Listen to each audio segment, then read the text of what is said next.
Hey guys, I'm Tim Langston with Red Dog Bushcraft, home of global safety and survival. Today we're going to continue with our sheltering series, but we're going to do something a little bit different. Today the scenario is Hunter is out in the woods with me. He's gotten lost. There's a storm coming. There's some scenario working that he is determined that he needs to shelter in place for a little while. We're separated, and he's going to go through what he carries in his kit is also what I carry in my small poncho kit that we use not just when we're out in the woods, but we've used it at football games, baseball games, NASCAR races, just out in different sporting events or when we're out doing our bushcraft stuff.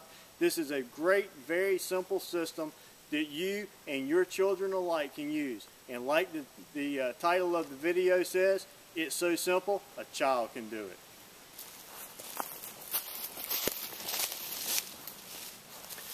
Hunter realizes at this point that he's lost. And the first thing he's going to do is stop, take a breath, realize what he needs to do, think about what he needs to do, a shelter in place, and pull out his emergency kit. We store Hunter's emergency kit in a bright orange bag. He'll pull the gear out of that he needs, and then as close as he can to his location where he decides to stay, but in a location that's close to a clearing or a trailhead, someplace that he thinks would be one of the first places that I would come looking for him, he's going to hang that bag somewhere. And that way, that puts up a visual signal of his location. Now inside that bag, he also has some orange flagging tape that he can use, as well as an orange bandana. All of these could be used to mark his location. Next, he's going to remove a 55-gallon 3mm drum liner. These are the largest trash can bags that we can find in our local area.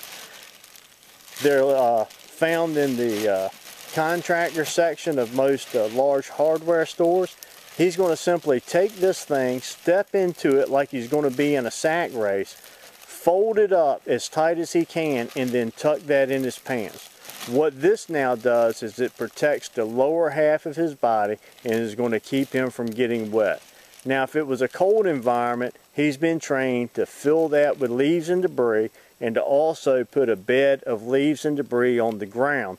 That prevents the coldness from the ground of rising up and going through, giving him contact to the skin, sucking the heat out of his body, and also he can use that like a sleeping bag. When it's packed with that leaf debris, especially when it's dry leaf debris, it really retains heat and contains that dead airspace. What he's doing now is he's putting on his poncho. We try to use a bright colored poncho. Now I'm not quite as vigilant. Mine is a camo, or I use the military style, or I have a green one that I use. You know, most of us make a mistake when we go out into the woods of using these drab colors and using things where we blend in, and I use mine hunting a lot. So, but for your children and even for you for a rescue scenario, these bright ponchos are the way to go. He's now wearing his poncho. You notice that he just pulled his whistle to the outside so that he can signal. When he hears people calling for him, he has the ability to answer with a whistle blow, and he's been trained that 3 blows of that whistle will summons help. Now what he can do is just sit down, back up against this tree, and prepare to wait out the storm or whatever is the emergency at this particular time. He is all set.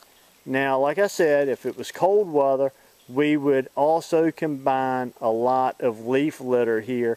He can even take leaf litter and rake it on top of him. But in this environment, as warm as it is, that's not going to be a problem. He's got his kit. It stays right beside him. If he needs to dig into that for his food, his water, starting fires, all of the other bushcraft kit materials that he has that he's trained for, he's prepared to do that. What do you think, Hunter? You think you can settle in there and wait for a little while? Oh yeah. All right, good job, buddy. Well, thank you guys for joining us once again And remember, as you go out with your families and you're out in the bush and you're training, this is a great time to introduce them to a system like this. But like I said at the beginning of the video, this is not just a wilderness thing. This same setup, sitting on a park bench or sitting in a bleacher at a major sporting event, you know, the rain comes in, the snow starts. This is a great way that you can sit there in the stands. You can still enjoy your activity and not have to be running for shelter like everybody else. So once again, thanks for joining me. I hope you enjoyed this video. Get out there with your kids, not just out in the bush, but out in your city environments also, and teaching them how to stay comfortable on the outside. Until next time, I'm Tim Langston, and this is Hunter Langston. Until next time, God bless, guys. Thank you, Hunter. That was awesome. That was a really good job. I appreciate you helping me with that.